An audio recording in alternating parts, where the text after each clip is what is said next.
Eh bien, salut à tous et à toutes, c'est Goldnude. On se retrouve pour la deuxième partie de notre théorie à la Goldnude numéro 2 sur Five Nights at Freddy's 1 et 2. Et oui, là voilà la timeline de hype sur FNAF 1 et FNAF 2. Oui, je l'avais oublié. Je suis con. En tout cas, aujourd'hui du coup, je vous retrouve, comme dit, pour la deuxième partie. Et dans celle-ci, du coup, je vais vous retrouver dans toutes ces parties. Non, enfin la moitié. Ce qui reste, quoi, du coup. Et vous aurez donc mon interprétation. Ici, le temps où je vous montre cette timeline de hype, vous l'aurez pendant toute la durée de l'introduction de cette seconde partie. Eh bien, je tiens à vous préciser qu'il y aura enfin mon interprétation de la chose et la vraie théorie à la Goldiote. Mais bon, rassurez-vous, il y aura le reste aussi, et je ne crois pas qu'il y aura un regroupement des deux parties, parce que ça ferait plus de 2 heures. Et c'est pas contre moi, c'est pas contre vous, mais c'est que mon téléphone, niveau stockage, il va décéder. Surtout quand récemment, j'ai réinstallé tous les FNAF sur mon téléphone. Parce que je suis con. Oui. Voilà, c'est ce qu'il faut résumer de cette introduction. C'est que je suis con. Ah oui, aussi, les phases de gameplay qui étaient FNAF 1 pendant la vidéo FNAF 1 et FNAF 2 pendant la vidéo FNAF 2, bah, ce que je dis maintenant, ça sera avec même des gameplays qui ressemblent à FNAF 2 dans les autres puces.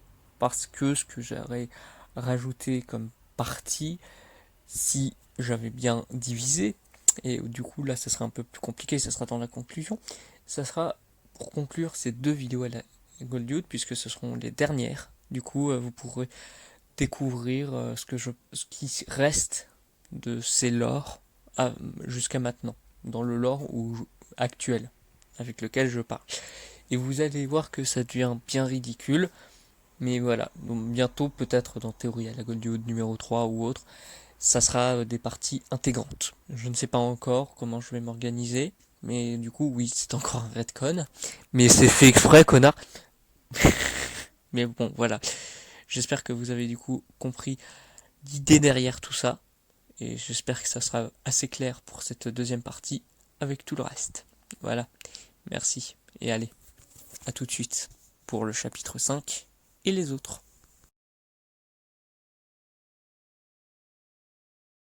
Et bien, du coup, on va parler des retcons, parce qu'il y en a eu toute une flopée quand même. Et bien, déjà, nous pouvons voir l'histoire du fait que le meurtrier soit enfermé. Certes, ça se confirmera beaucoup plus avec les suites, mais en fait, ce que je veux dire, c'est que si quelqu'un se fait aussi rapidement arrêter et mis en prison, on le voit à la gestion de FNAF 1, que c'est pas du tout la même efficacité chez FNAF 2. Genre, on voit que leur gestion, c'est avec les animatroniques. Donc, avouez que c'est un peu bizarre quand vous savez que juste après, ils enferment plus la personne. Voilà. Ensuite, il y a le plus gros des retcons, bien sûr, la morsure de 87. C'est même pour ça qu'avec un ami, le ROM, que vous allez retrouver normalement fin du mois avec le Dumb Debate numéro 2, je ne donne toujours pas le thème, mais en tout cas, dans celle-ci, on avait remarqué qu'en fait, dans FNAF 2, c'était la morsure de 87, tout ce qui fait flipper et tout. Et comme on peut voir qui a été confirmé par les théoriciens que j'ai utilisé pour la pas la norme, mais leurs objectifs de FNAF 2 du moins, bah en fait on remarque que, comment dire, je vais dire, mais dans FNAF 1 c'est la morsure de 87, dans FNAF 2 c'est l'excuse de 87. Je m'explique. Tout ce qu'on savait de la morsure de 87 dans FNAF 1 n'est absolument plus vrai dans celle de FNAF 2. Ça peut être Golden Freddy, FNAF 2. Ouais, maintenant on est tous à penser que c'est Mangle. Bon, à part Hype, certes. Mais il le dit lui-même que ça a des failles et que il y aurait un shift 87-83 et tout, mais ça, on en parlera en temps voulu. Ensuite, ce qu'on peut remarquer aussi, c'est que, comment expliquer, avec ce qu'on voit dans FNAF 1, avec le fait que ce soit les animatroniques originaux, en fait, c'était montré comme un restaurant quasi intemporel, qui pourrait être la faute de tout, en fait. Là où il y a tout eu. Comme ça, c'est un opus qui suffit en lui-même, ce qui est très intéressant. Je trouve même FNAF 1, comme c'est pour ça que je parle d'un non-lore pour lui, et même que qui se suffit en lui-même, et que c'était magnifique comme ça, c'est le fait que tout pouvait se reposer sur le même restaurant, comme j'avais démontré et tout. Donc, tout pouvait fonctionner à ce niveau-là. Le fait que les animatroniques soient des classiques marche. Bah là, en fait, c'est les classiques qui ont été détruits, puis rénovés. C'est un retcon déjà, mais ce que je veux dire, c'est que c'est un peu compliqué à expliquer là. Ce que je veux dire, c'est que leur sens original est totalement perdu. Également, parlons du coup pour Golden Freddy. Eh bien, maintenant, Golden Freddy serait le Fredbear. Oui, dès FNAF 2, j'en voyais qui se demandaient si c'était le cas. Parce que c'est comme ça. Ça semble être un ancien costume et que donc pouvait être réutilisé dans l'ancien restaurant. Et vu qu'il est même en mauvais état, que ce soit dans FNAF 1 ou FNAF 2, c'est sans doute que c'est un vieux truc et qu'ils ne veulent pas y toucher. Ensuite, ce qui peut plus ou moins être retcon, ça on ne sait pas, c'est le fait qu'il y ait que le nombre de tueurs double. Parce que dans FNAF 1, c'était bien montré qu'il y avait une personne qui était accusée. Certes, c'était pas une personne accusée, un coupable forcément, mais c'était montré comme le coupable quand même. Ça serait un petit peu con de nous montrer, tiens, regarde, ce mec s'est fait arrêter. Mais il était innocent. La police, c'est de la merde. Black Light. J'arrête. Mais là, du coup, le truc, c'est là où je veux en venir. C'est ce qu'on peut considérer qu'il y a eu un doublement de meurtriers. Et le nombre de victimes aussi, d'ailleurs. Dans FNAF 1, ça passait de 2 à 5, ou de 0 à 7, comme vous le souhaitez, encore une fois. Et là, maintenant, c'est soit 6, soit 11, soit tous les animatroniques sont hantés, soit l'endroit est aussi hanté comme FNAF 1. Mais on n'a plus des trucs sur les murs. On n'écrit plus sur les murs. Dommage. Donc, est-ce que tout ça c'est des retcons ou pas? Ce n'est qu'un point de vue subjectif, et c'est même pour ça que je vous renvoie à une prochaine vidéo. Pas Concept Theory 5, mais Concept Theory 6 sera sur les retcons. Voilà, ça c'est annoncé. Voilà. Maintenant, après avoir spoilé ce que va être le Concept Theory 6, je vous retrouve avec le chapitre 6, parce que je vais pas vraiment donner tous les retcons. Ce serait comme compter... Bon, enfin, bref, on y va.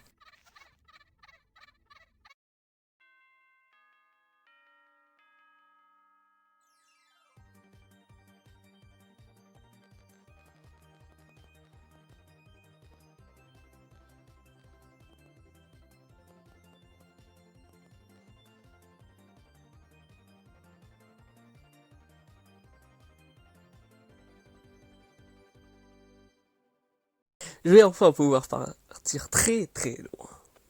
Mon plus grand des plaisirs secrets. Yes. Alors, en tout cas, le truc que j'ai à dire tout de suite, c'est qu'encore une fois, beaucoup de choses est possible. Certes, énormément moins que FNAF 1, ou de plus en plus dans la licence. Là, elle se complexifie, mais en même temps, elle laisse le doute. Mais, vous allez voir quand même que c'est vachement embêtant. Par exemple, le nombre de victimes. Nous ne savons pas le nombre de victimes. On peut choisir celui qu'on veut. Ça ne changera rien à l'histoire. Aussi, les animatroniques hantés. On sait pas. Les wizards, parce que les enfants ont été mis dedans, on sait pas. Ah mais non, ils l'ont été faits par Puppet, regarde ça veut dire ça. Non, ça peut être un autre. Est-ce que le tueur, ou les tueurs, justement, est-ce qu'il y a plusieurs tueurs? Alors, ça prendra moins de sens au fur et à mesure, mais là, c'était une théorie qui est venue dans la norme, entre guillemets, dans le lore objectif. Vous l'avez remarqué avec Funky Fried. Et un petit peu notre cher Captain Hype. Donc, on est sûr de rien niveau chiffres. À part les dates. Vous allez voir qu'avec mon interprétation, j'ai retourné le cerveau, mais c'est pas ça l'idée. Là, le truc, c'est que on est sûr d'aucun chiffre. Et vraiment, on sait pas avec quel costume le tueur a tué. Probablement Golden Freddy, pour que ce soit un animatronique jaune, il n'y avait que lui à l'époque, qu'on connaissait. Donc c'est forcément lui. Non, parce que quand on voit ce qu'on dit être le Fredbear Family Dinner, c'est seulement Freddy. Et il n'est pas doré. Oui, je viens de détruire le truc que je disais déjà sur Golden Freddy et Fredbear. Non, oui, sérieusement. On ne savait rien. Aussi, du coup, pour la timeline, ça, elle est plus ou moins sûre selon les personnes. Ok. Moi, j'ai la tête cassée, c'est pas ça le truc. C'est que, encore une fois, on est en train de se dire souvent qu'il y a un rachat de Freddy Entertainment pour faire de nouveaux animatroniques et tout. Ça ne marche pas avec le fait de vouloir placer le rachat. Ça n'aide pas. Aussi, énorme souci. Allez, le plus gros truc qu'il faudrait résoudre dans FNAF 2, Mangle. Est-ce que elle vient d'un ancien restaurant ou juste elle était détruite? Non, je rigole. Non, je rigole. Oui, c'est bien le débat garçon ou fille. Eh ben, le genre de Mangle est qu'on doit s'en foutre. Non, pas se branler dessus. Non, c'est dégueulasse. Putain. Je sais que Pirata vient de le faire. Ah, je vise des gens. Bref. Le truc, c'est que ce soit pour toutes ces possibilités bordéliques, faut faire très attention à ça. Faut essayer juste de toutes les analyser, si on a le cerveau pour et si on veut bien, pour essayer de comprendre que il y a tellement de possibilités qu'il ne faudra jamais dire, même si c'est selon soi, si on veut faire plus un lore objectif pour le montrer au plus de monde, pour moi c'est mieux d'essayer de montrer toutes les possibilités. C'est ce que j'essaye de faire le plus possible. Je vais pas toutes les montrer parce que Scott a vraiment une écriture très particulière qui fait énormément de retcon, mais en même temps elle est très mystérieuse, mais parce que c'est un bordel sans nom, on va être franc. Mais là du coup le truc avec FNAF 2, c'est que on commence à être dans la complexité, mais qui assume celle-ci. Là, c'est par exemple, ce que je veux dire, c'est que FNAF 2 est montré comme une suite directe, mais c'est en fait révélation, c'est après qu'elle. Bah, en fait, ça se joue dessus, c'est fait exprès. Mais là où ça ne marche pas, c'est le fait que ça sera plus tard. C'est quand il va surenchérir. Il fera jamais, quand il fera ce type de vanne, en fait, bah, ça sera pour de vrai. Je donne le meilleur exemple. Elle pointait, tiens, mais c'est un jeu in-lore. Ah bah tiens, toute la licence c'est un jeu in-lore. Voilà. Par exemple. Donc, au final aussi, là, on voit que le schéma qu'on peut utiliser entre FNAF 1 et FNAF 2, c'est que FNAF 1 était le stand-alone implaçable, entre guillemets, bien sûr, et FNAF 2, le préquel. Donc, le 3 sera la suite. Le sera la fin. La globalité.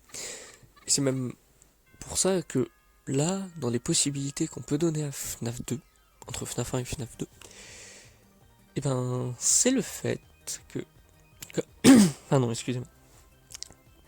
C'est l'emplacement des animatroniques. Est-ce qu'on peut considérer quels sont les anciens animatroniques?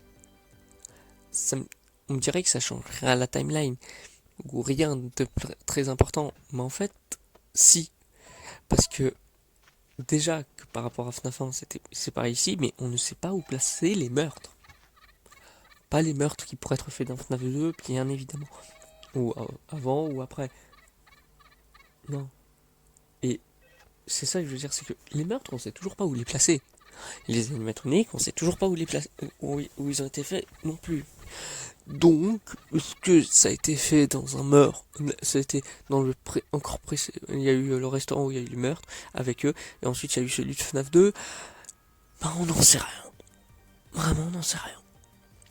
Aussi, dans les trucs dont qu'on ne sait pas, et ça c'est un peu plus avec hype, mais je le voyais déjà, c'est l'idée du job d'été. Qui ferait que le restaurant de FNAF 2 a ouvert en été. Et qu'il aura fermé 2 semaines après environ. Et qui coïncide beaucoup avec la semaine qu'on voit et qu'on vit. Mais c'est là où ça devient compliqué. Parce que si on considère ça, c'est-à-dire que tous les éléments chronologiques qu'on a eu jusqu'à maintenant, on peut les remettre. On peut les remettre dans un autre sens. Et ça, certaines personnes le sauront, mais c'est mon caca. Donc, maintenant, je vais arrêter de faire toutes les possibilités parce que je vais encore pas faire toutes pour vous retrouver avec ma vision de la chose, mon interprétation, la théorie à la Goldwood. Mais, encore une fois, ce n'est juste pour le plaisir de retourner vos cerveaux. Allez, à tout de suite. C'est parti. Ouais, je suis fou.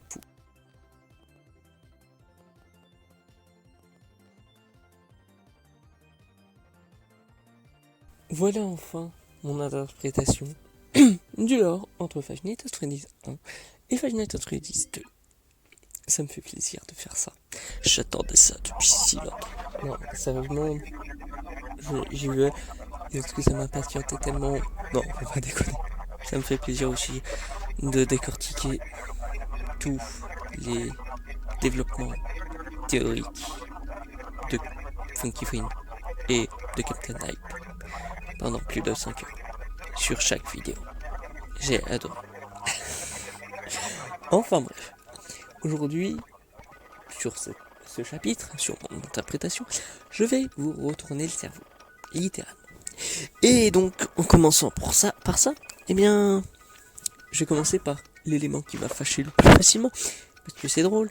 FNAF 2 se passe bel et bien après FNAF 1. Voilà, vous en faites ce que vous voulez. De plus, pour les personnes assez pointilleuses ou qui ne comprennent pas ce que je dis parce que ça casse trop le crâne, eh bien, j'ai écrit sur la timeline que je vais vous présenter. Voilà, si certaines personnes les voudront, prévenez-moi, j'essaierai le plus facilement, enfin le plus simplement qu'il soit, de vous l'envoyer par exemple en privé Discord. Voilà, vous en faites? Non, je vais pas refaire ça. En tout cas, maintenant, exposons la timeline que je vais vous proposer, date par date. Mais à l'instar de la première vidéo, quand c'est avec moi, les dates, il faut pas se fier. Les dates données, bien sûr, et il faut faire très attention. Déjà, avant aussi de proposer la timeline, je tiens à préciser qu'un élément qui est argumentatif pour les raisons de pourquoi FNAF 2 se passe avant FNAF 1, eh bien, je vais démontrer tout ça en expliquant. Tous ces arguments seront expliqués. Excusez-moi si je suis pas clair. Ce que je veux dire, c'est que par exemple, l'idée le fun guy est vivant dans le 2 et meurt à la fin du 1, j'ai une explication. Par exemple aussi, mais regardez la paye qu'a l'employé dans FNAF 1 est mieux que dans FNAF 2. Bah ça c'est par rapport à quel prix était quel salaire avaient les employés communs américains de l'époque, de chacune des deux époques qui ont été données, 87 et 92 ou 93. Et ben ça aussi je vais complètement l'expliquer et donner mon point de vue sur ça. Et le dernier argument, qu'est-ce que c'était déjà? Ah oui, le fait que le Fun Guy parle de la morsure de 87 comme un événement passé dans FNAF 1 et ne semble pas avoir été encore affecté dans FNAF 2. Ça sera également cité. Alors, je tiens à prévenir que cette interprétation n'est pas véritablement la mienne. C'est plus un avant-goût de montrer, après les possibilités les plus bordéliques qu'il soit, une très importante, hyper détaillée, et montrer que c'est la mienne pour en faire la théorie à la Gaudi. Vous avez peut-être enfin compris le concept de cette émission théorique. Maintenant, du coup, passons à la phase théorique avec la timeline. Vous l'attendez tous, on le sait tous. MDR. On aime tous que je ne donne pas de date précise, mais en tout cas, c'est parti. En 1900XX, il y a la naissance de Fazbear Entertainment, l'entreprise derrière tous les restaurants dont nous allons parler. Pourquoi en 1900 ? Parce qu'il y a eu la morsure de 1985. Et donc, que la création, probablement en 1900. Par rapport à ce qu'a dit le Fun Guy dans ce qu'on entend dans FNAF 1. Et qu'est-ce qu'il dit ?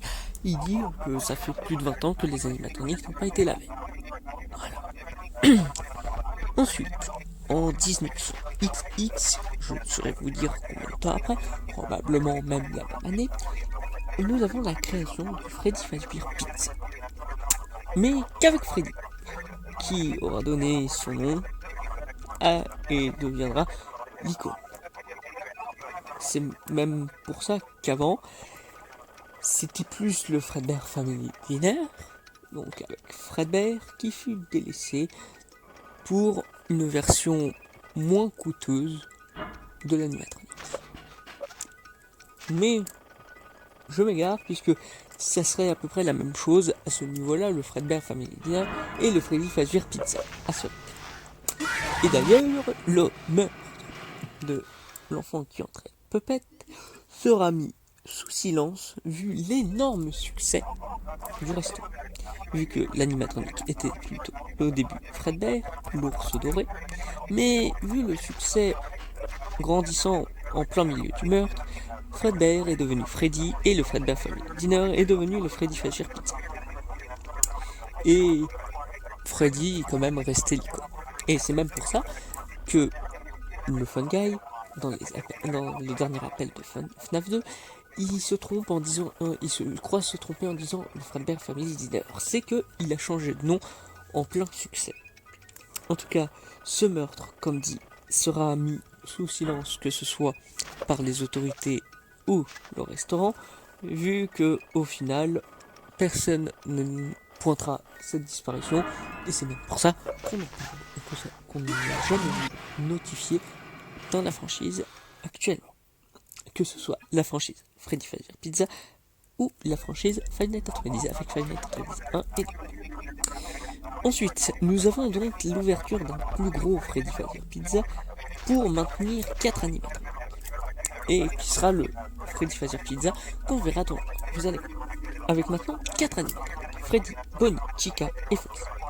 Et il y a aussi du coup notre Fredbear, notre ex-Freddy, qui était doré, qui finalement, comme il a été remplacé par Freddy pour une icône moins coûteuse, parce que un animatronique jaune, ça devait coûter une blinde, parce que c'était peut-être en doré peut-être, Golden Freddy, était donc bien son costume de rechange à présent. Mais il y a aussi la création de Puppet. Et c'est là où il réussira à insérer, et c'est là où justement cette animatronique qui a été créée peu de temps après va hanter la première âme va hanter la Puppet, tout simplement. Pourquoi ? Probablement parce que c'est la création de Fazbear Entertainment de l'époque la plus humaine. Parce que le reste c'est des animaux. C'est des animatroniques. Ensuite, c'est là où justement il y aura les premières victimes qu'elle va réussir à insérer.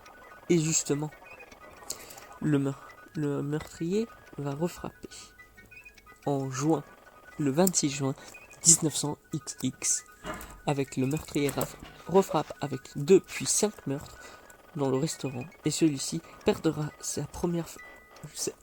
l'entreprise perdra sa première flopée d'argent pourra même décider de s'équiper de caméras de surveillance. Ça sera une première.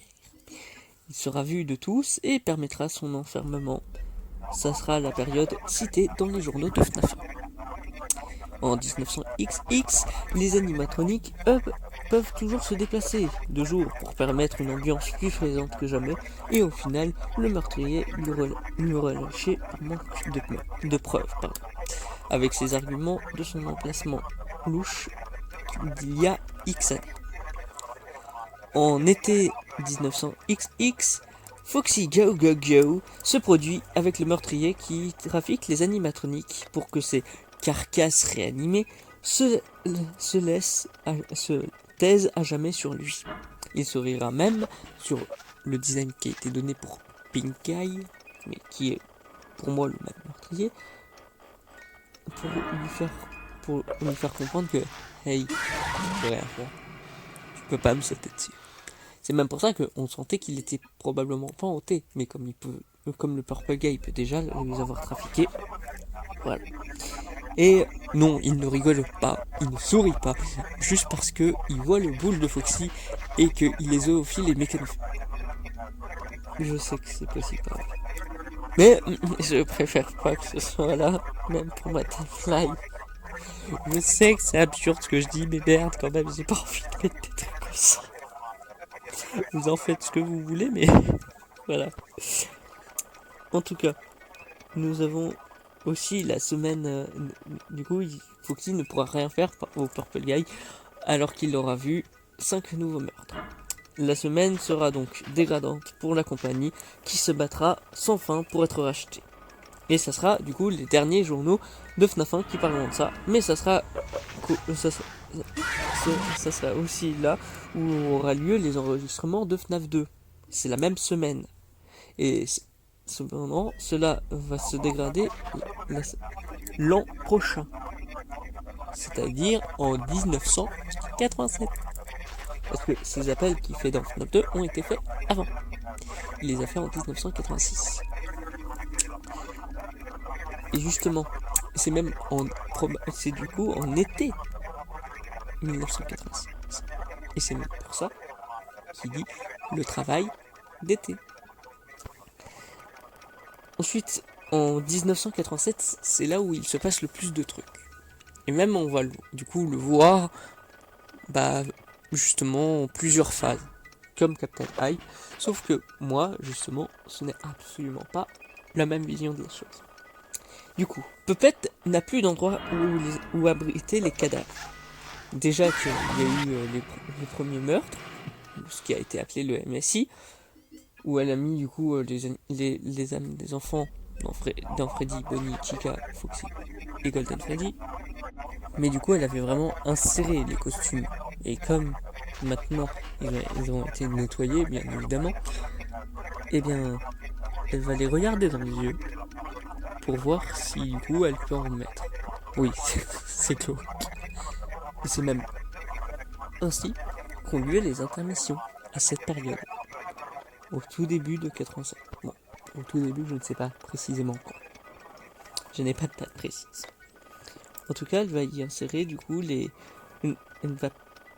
y mettra des animatroniques, mais sont dysfonctionnels et seront donc arrêtés le lendemain pendant un temps, jusqu'à faire la morsure de 87.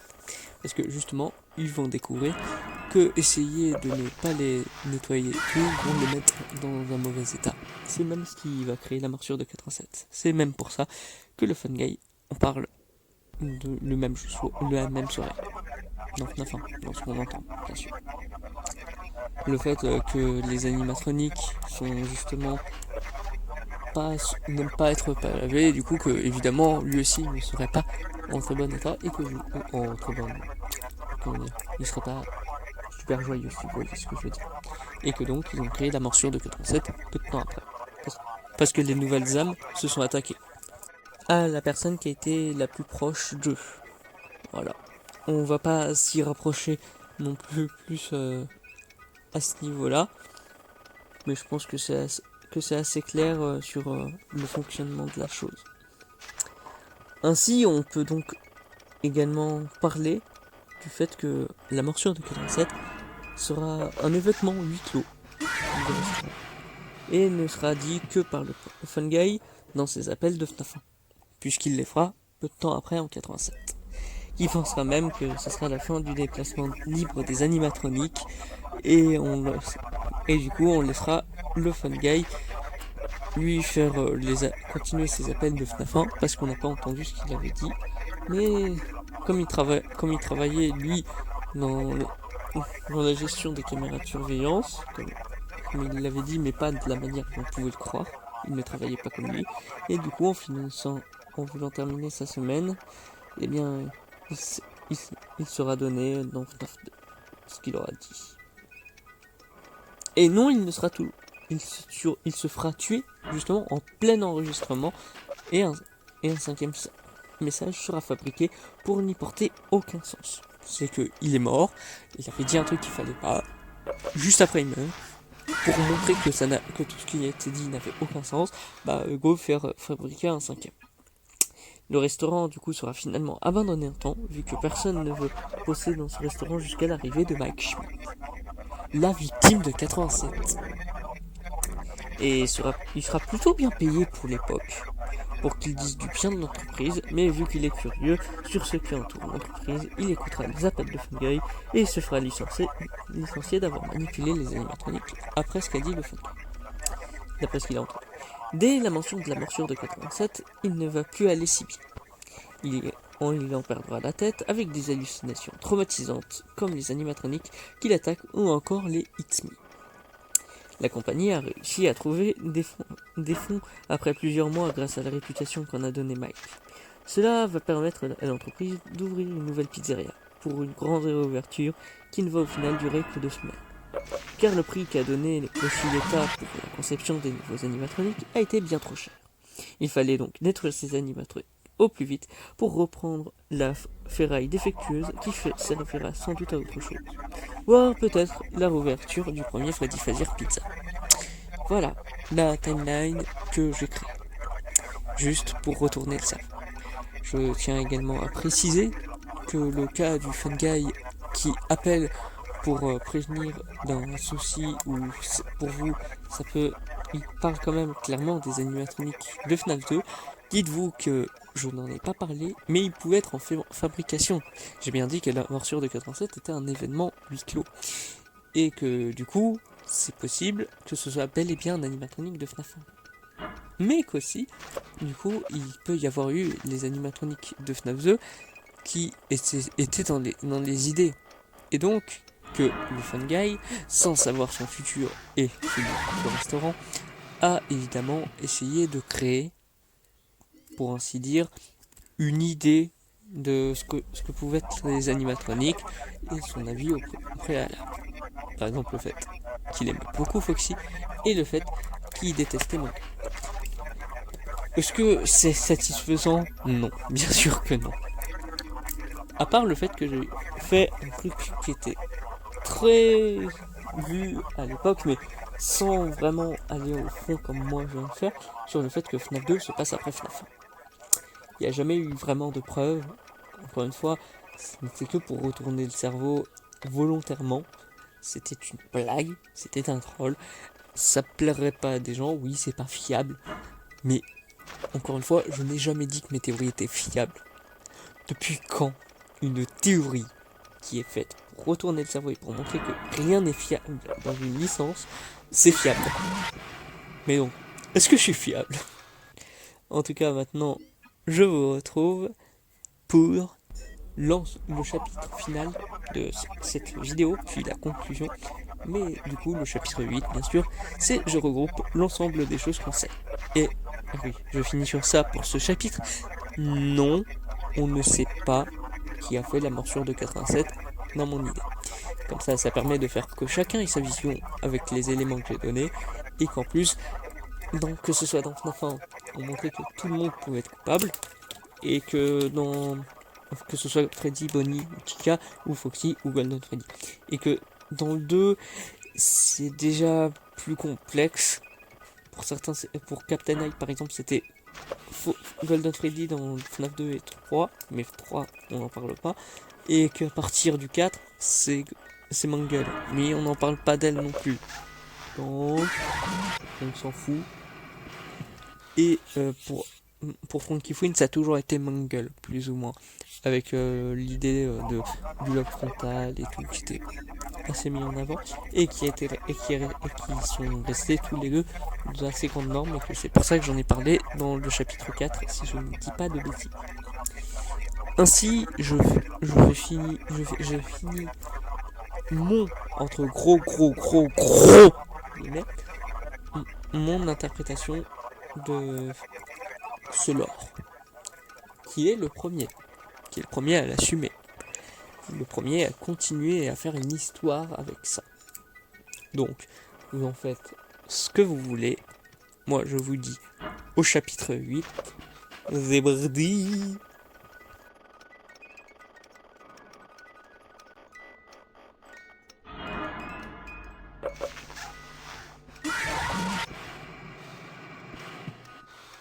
C'est bon. On se retrouve enfin pour le bilan des visions. Oui, je me calme. En tout cas, j'explique du coup aussi certains éléments qui n'ont pas dû être compris. En fait, par exemple, l'un des éléments les plus principaux que je pouvais donner mais qui n'avait pas de sens d'être ici, c'est que souvent on me dit qu'on peut me rétorquer que les éléments que j'ai donnés, encore une fois, ne sont vraiment pas précis. 19XX. Oui, c'est vrai, je l'accorde. Cependant, FNAF 1 se passe en XXXX. Voilà. Et comme il y a la morsure de 87 dans l'opus en lui-même qui est lié, dont on parle, c'est sans doute 1900XXX. Mais ça peut être même en 2020, pardon, pas 2020, mais 2000 et quelques. Du coup, c'est ça le truc.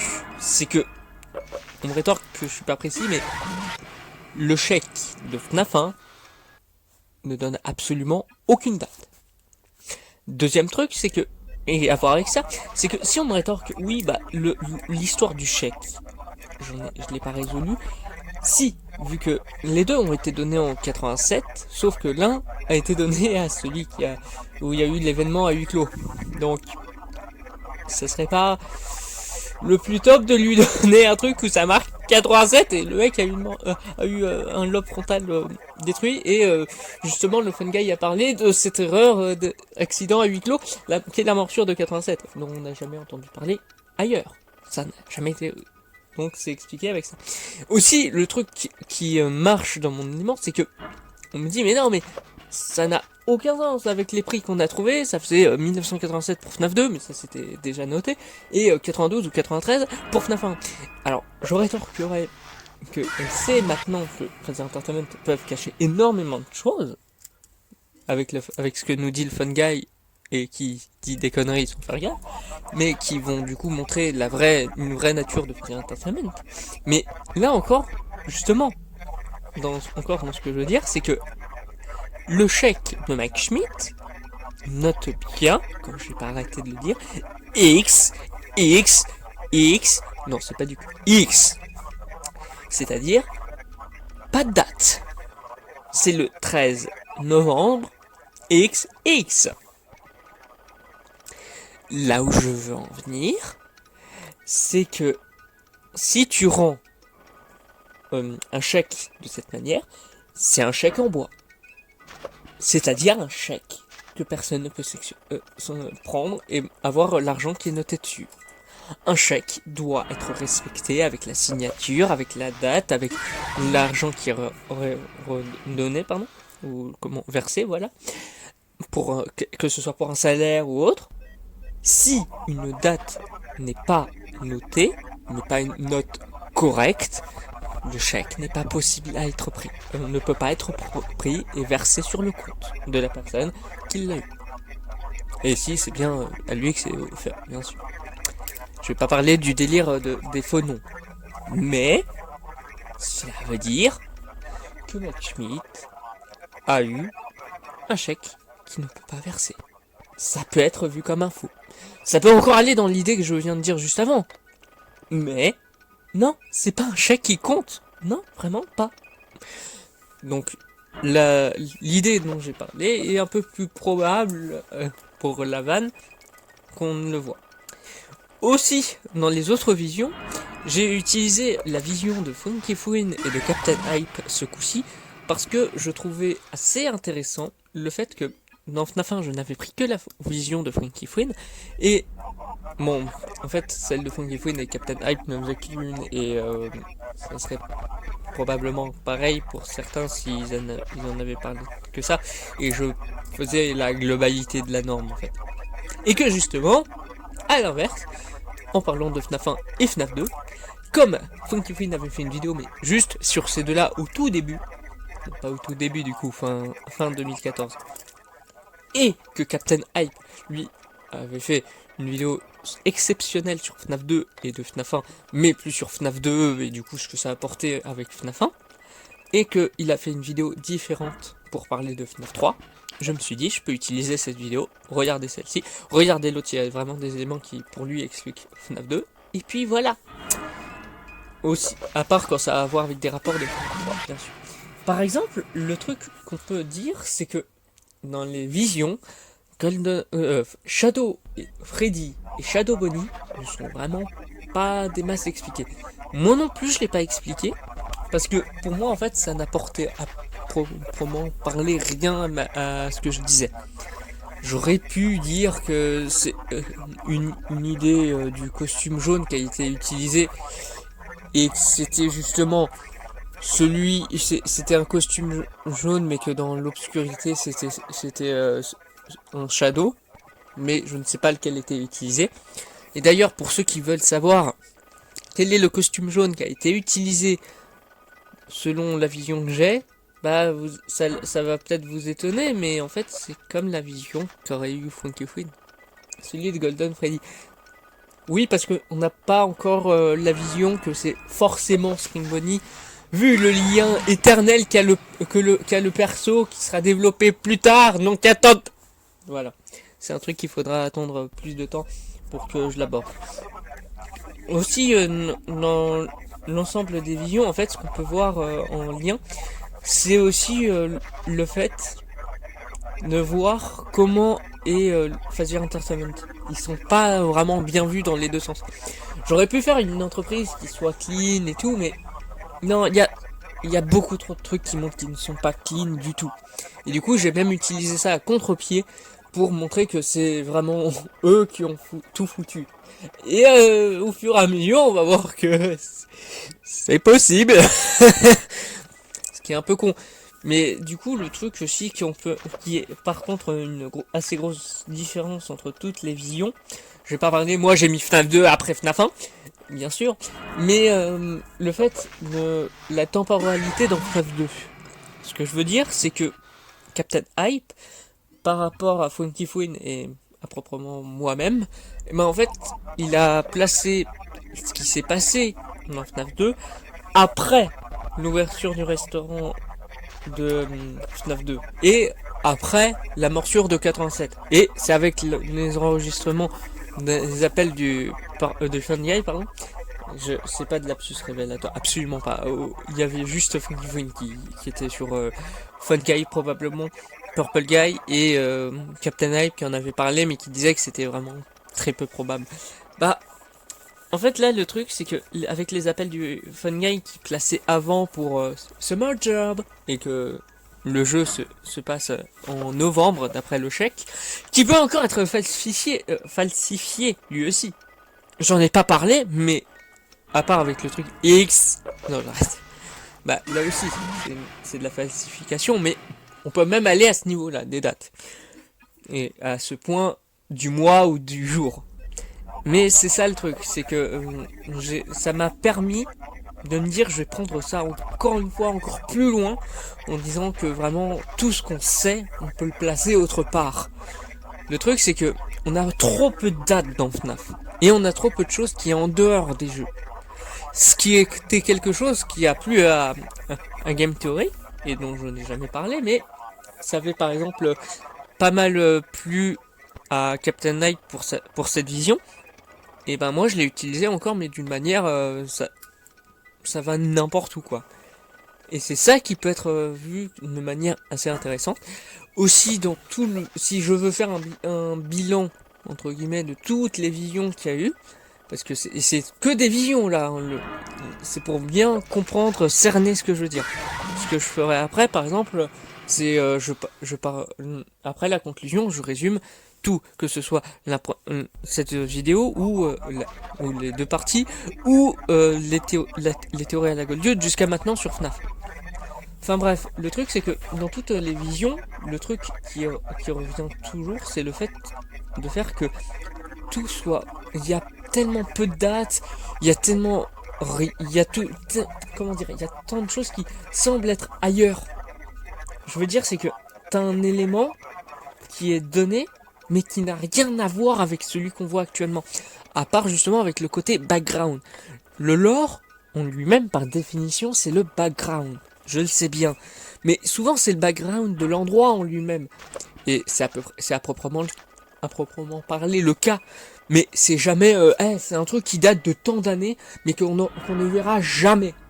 C'est juste... On en parlera, mais vraiment à peine. Mais au fur et à mesure d'en parler à peine, t'en parles à peine, t'en parles à peine, t'en parles à peine, mais tu fusionnes tous et on en parle à peine. Au final, t'en parles énormément. Et on a les détails. Sauf que non, on n'a pas les détails. Et c'est ça qui fait que FNAF a tellement de vision. Et c'est même pour ça qu'encore une fois, c'est une théorie de concept, dont je parlerai sans doute. Non, le concept même de théorie dans FNAF depuis le début n'a pas de sens. C'est des possibilités. On peut théoriser ce qu'on veut, ça n'en valera pas moins qu'une autre, pardon. C'est ça qui est con, c'est ça qui ira toujours de plus en plus loin, et c'est ça que je veux dire avec les visions. Les visions sont des possibilités et non des théories. Tout n'est que spéculation. Aussi dans les éléments dont je n'ai pas parlé. Je n'ai pas parlé de Balloon Boy, Gigi, parce qu'ils n'apportaient rien. Même à l'époque, il n'y a aucun théoricien qui disait Balloon Boy c'est lui. Sans doute, on a Funky Fouine qui, si je ne me trompe pas, je n'ai plus les tirets que j'ai fait sur les détails de sa vidéo. Non, il n'a pas... Je crois qu'il avait juste dit que Balloon Boy était sans doute là où il repose l'une des dernières victimes parce que c'est le truc le plus humain. Mais je sais plus du tout si c'est sur cette vidéo ou autre. Mais bref. La conclusion que je ferai sur toutes ces visions de la chose, de FNAF 1 et 2, c'est le fait de parler que Scott piège. Scott faisait croire que c'était une suite pour que ce soit un préquel. Là où je veux en venir pour que c'est un lien avec la conclusion, c'est le fait que si on reconnaît que Scott essaye de nous piéger, c'est que on ne sait pas à quel point ça peut aller. Là, ça en va de la timeline. Vous avez bien vu à quel point j'ai changé la mienne. À quel point j'ai vraiment chamboulé tout. Captain Hype également. Et Funky Fouine a créé cette norme. Et Captain Hype a créé la sienne. Je ne vais pas créer de normes. Faut pas déconner non plus. J'ai pas énormément d'abonnés, c'est pas à moi qui vais changer toute la norme de FNAF, surtout quand je me dis je parle de FNAF et c'est que pendant quelques temps et puis après bah j'arrête et je reprendrai sans doute si ça me revient.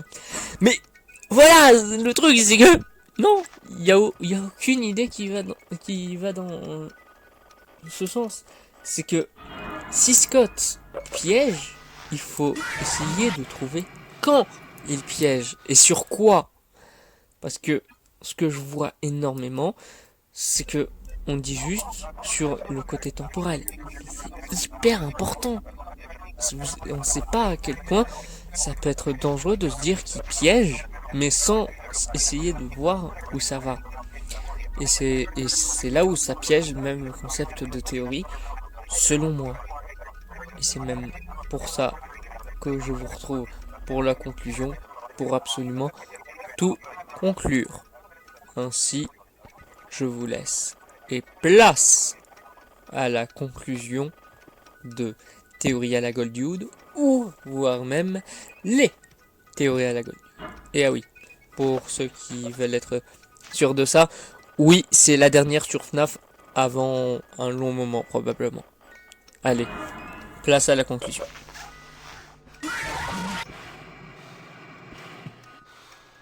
nous voilà enfin pour conclure tout ça.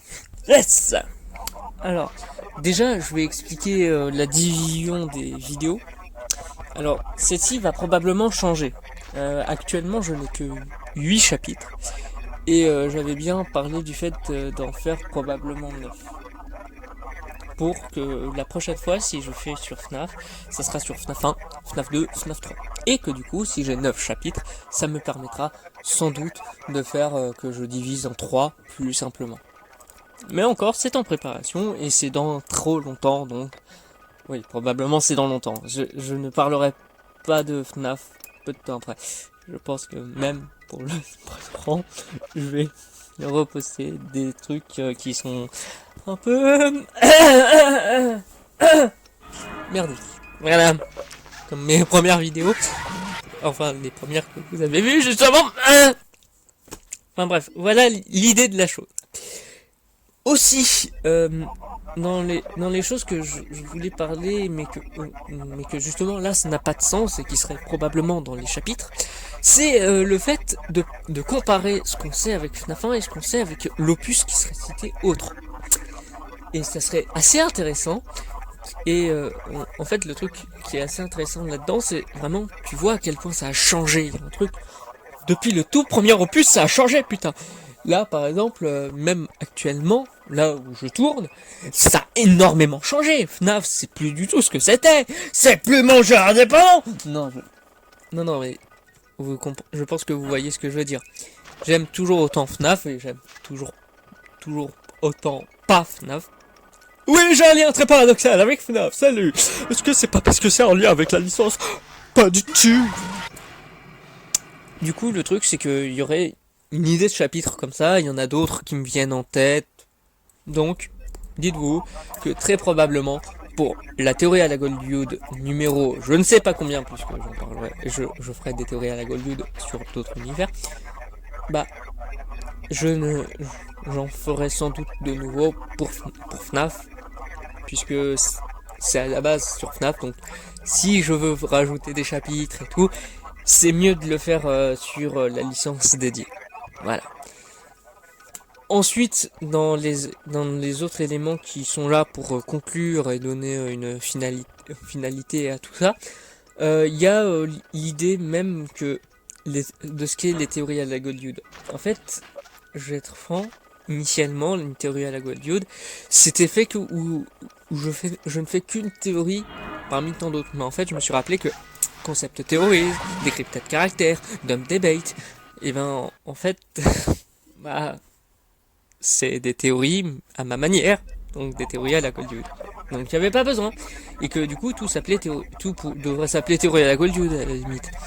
Mais en fait, je me suis dit que comme ça en fait c'est un truc qui peut même englober toute la chaîne, et ben je me suis dit why not essayer de faire que comment dire, de faire que c'est un ensemble où j'essaye vraiment de voir tout ce qu'on peut faire sur la série que je fais au fur et à mesure.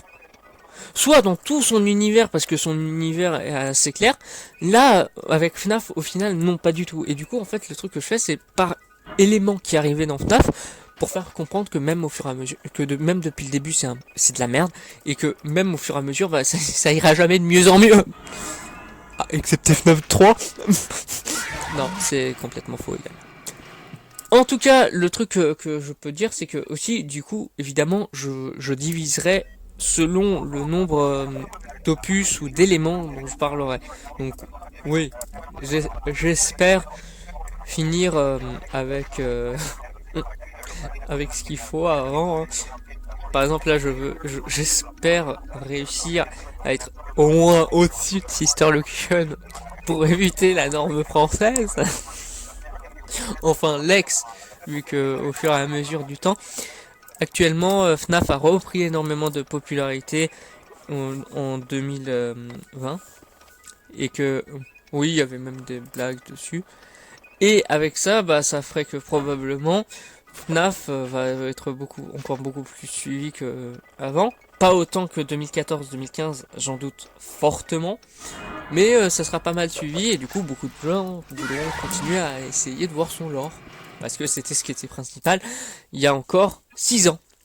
Si on considère qu'on était en 2020. Parce que on est en 2022 et je me fais chier comme un rat mort. C'est même pour ça que j'ai une vidéo. Salut. Ouais.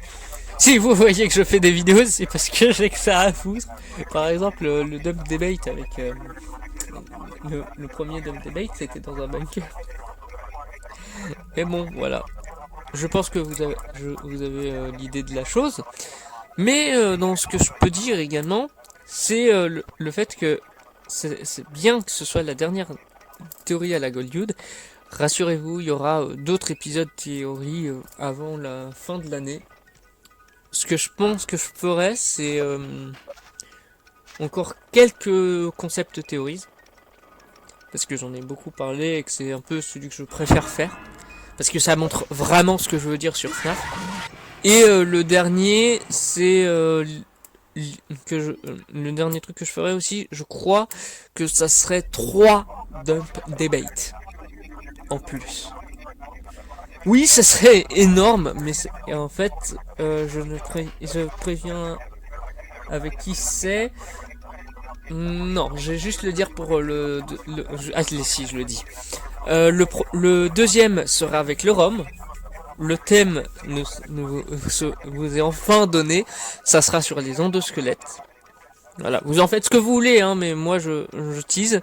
Et le troisième sera sur l'horreur ou l'humour dans FNAF, avec un invité mystère, dont je vous parlerai bien assez tôt. Et ensuite, un thème qui est encore en réflexion, avec une amie.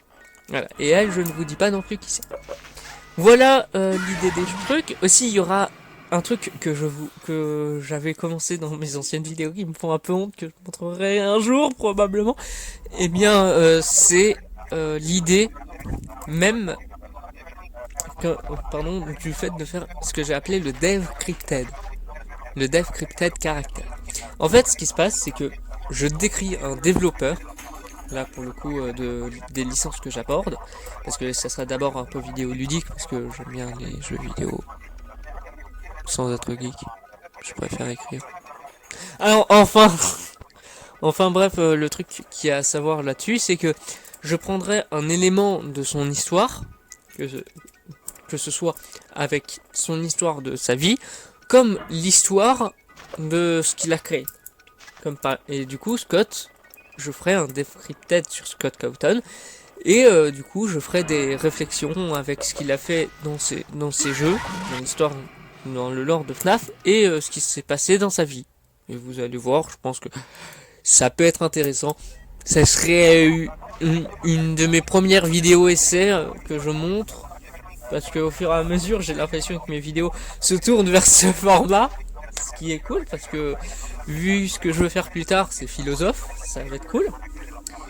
En tout cas, je pense que vous voyez où je veux en venir. Donc ça, c'est tous les teasers qui ont été dits. Maintenant, pour conclure sur toutes les théories à la Goldwood en elles-mêmes, en fait, le concept des théories à la Goldwood, je l'ai déjà expliqué. Mais en fait, l'idée, par contre, du fait que je théorise de cette manière, en fait, ça vient du fait que j'essaye de chercher toutes les possibilités et que du coup, après, j'essaye de à peu près toutes les montrer parce que je peux pas tout expliquer. Déjà que ces vidéos font plus d'1 heure, on ne serait pas rendu si j'abordais vraiment mais là, le truc, c'est que elles me servent d'idée pour montrer tout ce que je veux dire. Et mes émissions théoriques ont tout un sens, mais les théories à la Goldwood sont pour moi les plus importantes au niveau, pour ceux qui veulent comprendre le lore. Les concepts théories, c'est pour comprendre ma vision de FNAF. Et ensuite les dumb debates, c'est à proprement pareil, mais en plus complexe. Voilà. Et dans ce que je peux conclure également, c'est le fait de cette vidéo en particulier. J'ai pris beaucoup de temps à la faire, que ce soit la première ou la deuxième partie. Je ne pense pas finalement, je crois que je l'avais dit que j'allais probablement le faire, mais je laisse tomber. Le fait de diviser, d'avoir divisé en deux cette vidéo pour ensuite la regrouper en une seule. Je doute finalement que je fasse ça, parce que c'est pas qu'elle est trop grosse et que ça pourrait poser souci. C'est surtout en fait que je me suis dit, c'est ça le truc que je vais faire, c'est que chaque élément aura une partie à proprement parler. Sans pour le coup que ce soit vraiment le cas. J'espère que ça sera assez compréhensible pour certaines personnes, même désolé à tous ceux qui n'aiment pas les grosses longues vidéos. J'en suis vraiment navré, c'est juste ma manière d'essayer de voir ce que je peux dire et de réussir à dire tout ce que j'avais envie. Par exemple là, le truc c'est que, encore une fois, la vidéo aurait pu être 1000 fois plus longue si j'avais fait un truc que j'ai fait dans la première théorie de la Goliath, ce qui veut dire montrer tous les éléments. Mais comme je l'avais montré sous-titre, quand il y avait eu sur ça, pardon, excusez-moi, je m'égaye un petit peu, et ben en fait j'ai laissé tomber le fait de montrer vraiment l'élément lui-même.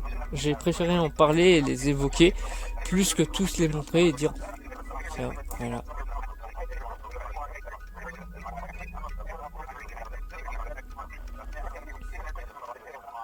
Mais du coup, tu vois, ouais, je vous ai fait peur. Excusez-moi. Non, du coup, c'est ça que je voulais dire justement, c'est que j'aime pas. Tiens, regarde, c'est bien, mais voilà le truc. Maintenant, moi je dis plus rien. Je te laisse regarder. Maintenant, je trouve que, en fait, ça peut être intéressant, mais il y a plus le fait que je recommanderais les trucs à regarder. J'essaierai de faire des fiches. Je sais pas comment ça se fait sur YouTube. Je sais pas du tout. Je demanderai sans doute à des gens, mais moi je suis nul un peu. Mais bref, le truc c'est ça que je vais faire maintenant.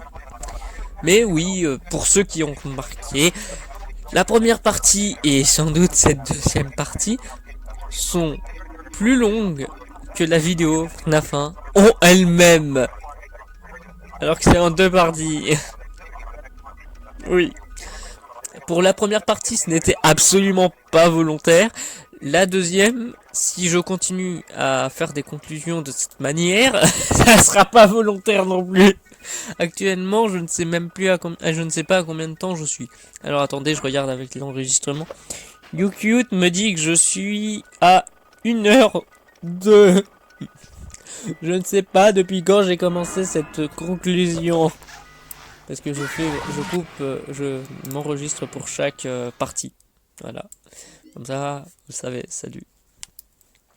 Mais le truc le plus compliqué, en fait, c'est que avant, je me disais, je vais écrire toutes les vidéos, leurs scripts et tout. Ouais, c'est une belle transition, vous trouvez pas? Oui, je suis horrible, je trouve des transitions à chier. En fait, le truc, c'est que avant, j'écrivais le scénario des vidéos. C'est même pour ça que pour ceux qui veulent, hein, si ça intéresse, je sais pas, je vais essayer de montrer, je peux envoyer à qui veut le scénario de la Concept Theories 2, qui était aussi en deux parties, mais ça c'était absolument pas de ma faute, c'était avec le Covid Bact. Il y a eu la première phase où j'ai été directement mis dans un bunker, et la deuxième phase où c'est que certaines personnes. Mais le truc c'est ça, c'est que cette vidéo, bien qu'elle n'était absolument pas prévue d'être en deux parties, et c'est même pour ça que par rapport à cette vidéo, je l'ai regroupée en une seule. C'est pas beaucoup pour la première. Je suis un peu dégoûté quand même. C'est pas grave. Hein. Mais le truc c'est que c'est la vidéo là, c'est que j'avais écrit un script, j'ai vraiment la note où j'ai tout écrit. Mais au fur et à mesure, j'ai remarqué que quand j'écris ce que je veux dire, c'est que je me limite plus. Oui, c'est à 6 heures pour Concept Theories. Vous ne verrez non. Mais en fait, le truc, c'est que j'arrive pas à bien aborder ce que je veux à l'écrit. C'est même comme ça que je me suis dit que je vais faire montrer d'abord mes vidéos FNAF, même si j'avoue que la qualité s'est un peu améliorée au fur et à mesure et qu'au au tout début c'était un peu médiocre. Moi encore de la qualité que c'était, hein, mais avec les vidéos que je vais vous montrer juste dans quelques temps, ça sera encore pire, vous allez vous rendre compte. Mais voilà l'idée de tout ce que je veux dire, c'est que ces vidéos seront bien réparties, je verrai comment ça va se passer. Je tiendrai au courant dans les commentaires ou dans le chat de la chaîne, je crois qu'il y a un truc comme ça. J'espère que j'ai été plus ou moins clair sur tous ces éléments, parce que dans les autres que parler des teasers, parce que il faudrait que j'arrête, à part pour sans doute en parler si j'en ai un nouveau qui est en préparation, mais actuellement non. Je vous tiendrai au courant si cela change. En tout cas, il y a dans les autres trucs que je dois parler forcément dans une conclusion. C'est pas juste la conclusion qui est comme un making of, mais presque. C'est que pour conclure vraiment la totalité, pas des visions, parce que ça c'est le chapitre 8, c'est que justement ce chapitre 8 devrait faire partie de la conclusion. De base c'était ça, mais en fait je me suis très rapidement rendu compte que la conclusion, j'essaye de vraiment faire comme si c'était un making of, parce que pour moi ça conclut, mais le fait de regrouper toutes les visions qu'on a eues jusqu'à maintenant, en fait c'est plus pour clarifier les choses. C'est que la construction des chapitres, en fait, les premiers mettent la base. Ensuite on a le lore, ensuite, et on finit du coup après avoir mis les bases, ce qui est reconnu comme la base. Du coup, le ou les lore objectifs. Ensuite, je commence à mettre tout en péril en disant que c'est absurde, qu'il y a plusieurs possibilités. Et je finis sur ça avec le fait de vraiment mettre le merdier total en montrant une vision à l'encontre même de toutes les normes du lore dont j'ai parlé juste avant. Donc, au final, je barre tout ça pour montrer ce que j'avais à dire, et du coup ça peut retourner le cerveau de la plupart. D'autres doivent me connaître pour la gestion de ce que je dis, mais c'est ça l'idée. Et c'est là où est la place du chapitre 8, c'est que il ne conclut pas, mais il essaye de clarifier les choses pour que ce soit plus compréhensible. Et si, bien évidemment, ça ne l'est pas pour vous, parce que je sais que ma manière de faire, mon écriture, ma manière de parler n'est pas toujours très claire pour tout le monde, et ben, si vous voulez, vous pouvez me dire dans les commentaires ce que vous n'avez pas compris. Je n'ai pas compris ce que tu voulais dire pour le sec, par exemple. Et ben, j'essaierai de donner la réponse qu'il faut, et celle que je pense peut aider. Et si vraiment vous pouvez pas, bah je peux, si vous voulez, vous contacter sur Discord et vous envoyer des PV ou être en vocal pour expliquer ce qu'il faut. Voilà, j'espère que ça vous aidera vraiment à ce que ça aide à tout ça. Bien sûr, vous n'êtes pas obligé, si vous comprenez pas et que vous vous dites bah en fait je m'en fous de comprendre, bah, si tu veux, mais en fait, ok. Mais si tu comprends pas ma vidéo et que tu veux essayer quand même de comprendre la manière dont je fonctionne pour FNAF et tout, c'est un peu bizarre dans l'idée, mais je peux comprendre.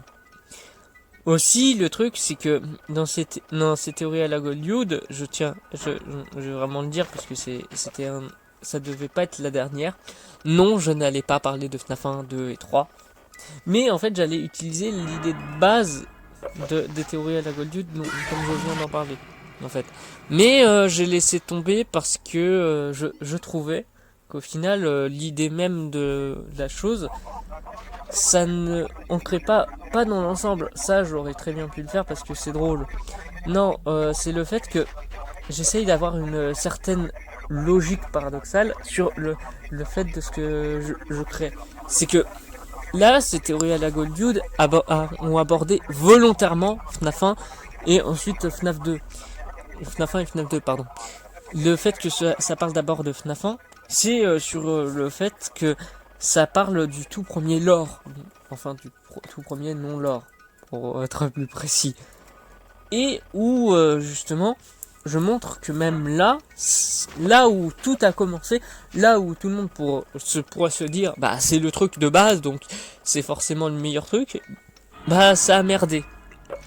Et qu'ensuite, bah là où des gens pourraient s'attendre au truc que je ferais comme Captain Hype, comme je l'avais dit pour la vanne, et pour le Redcon évidemment ici, c'est justement le fait de montrer en évidence ce Redcon. Et c'est même pour ça qu'il y aurait une concept théorie dessus, comme je l'ai dit. Mais en fait là le truc, c'est que comment expliquer même là où on s'attendait à un truc, je piège, et en plus, avec FNAF 1 et FNAF 2, tout le monde le sait qu'il y a eu des retcons, parce que Scott a au final continué après le premier opus, mais aussi, c'est là où on dit, avec FNAF 2, ça va, c'est juste qu'il avait absolument pas prévu, il voulait quand même raconter son histoire. Je peux comprendre, c'est totalement louable, je vois la vision de la chose, mais au final non, faut pas non plus rendre ça angélique complètement, puisque ça a quand même c'est un truc qui a continué ce qui suffisait en lui-même. C'est même pour ça que je dis que c'est un non-lore, et que quand je dis que ça suffit en lui-même, c'est que juste ce lore, même s'il n'est pas explicatif, bah en fait ça va. Quand t'as un truc unique en son genre qui n'arrive pas à s'expliquer, bah en fait les gens vont essayer de le retourner dans tous les sens comme je l'ai fait, mais au final c'est pas grave, c'est un truc qui est tout seul, donc t'as juste ce truc où c'est comme un casse-tête, ça va, un casse-tête. Mais quand tu veux que ce casse-tête grandisse, et que même avec la suite où on essaye de mettre des éléments stables, en fait ça marche pas. Non, là, sur cet élément, par contre, non, je peux pas le dire. Il y a même avec FNAF 2, non, il y a rien qui est sûr. Et c'est encore une fois, oui, la manière dont je vois FNAF. Rien n'est sûr, tout n'est que possibilité, rien n'est théorique. Et donc, c'est triste, mais j'essaye de vraiment montrer cela. Et donc, j'espère que vraiment, j'ai beaucoup parlé, mais au moins, j'espère avoir été clair sur la vision, le concept des théories à la Goldioud, des théories en général, et comme c'est celle qui représenterait le plus mes théories, bah j'explique ça ici. Et oui, ça allongit la vidéo, mais au final, bah ça ferait qu'elle fera vraiment l'heure 13, si je ne me trompe pas. Et oui, j'allais pas faire 11h13 juste pour mettre la date du 13 novembre, hein. Je suis pas fou. Mais par contre, ce que j'ai fait, c'est que la première partie, pour ceux qui l'ont déjà vu, est sortie effectivement le 11 novembre. Donc la date de sortie de FNAF 2. Et donc qu'elle était assez... et que FNAF 2 a été vraiment vieux à cette époque. Ça me fait toujours aussi bizarre de savoir ça. En tout cas, on va sur la dernière ligne droite de cette vidéo, puisque je vous remercie d'avoir regardé cette vidéo jusqu'au bout. Alors que je sais que c'est chiant de m'entendre parler, dire tout et rien à ce point-là. Ça a l'air même plus d'être du FNAF, puisque c'est FNAF, on ne saura jamais le définir vraiment. Et moi, je vous dis pour une prochaine vidéo, pas une théorie à la Goldioud, pour de nouvelles théories. Et pas la dédition de oui, bien sûr, mais de nouvelles horizons à ce niveau de théorie vidéoludique, et probablement bientôt autre chose. Mais en tout cas, moi, je vous dis à la prochaine Concept Theories, et si je dis pas de bêtises, c'est Concept Theories 5, la numérotation. Et ah oui, dessus, je me suis trompé, j'ai dit un truc sur le fait qu'il y allait avoir la première de la vidéo Concept Theories 2. Je m'étais trompé. Allez,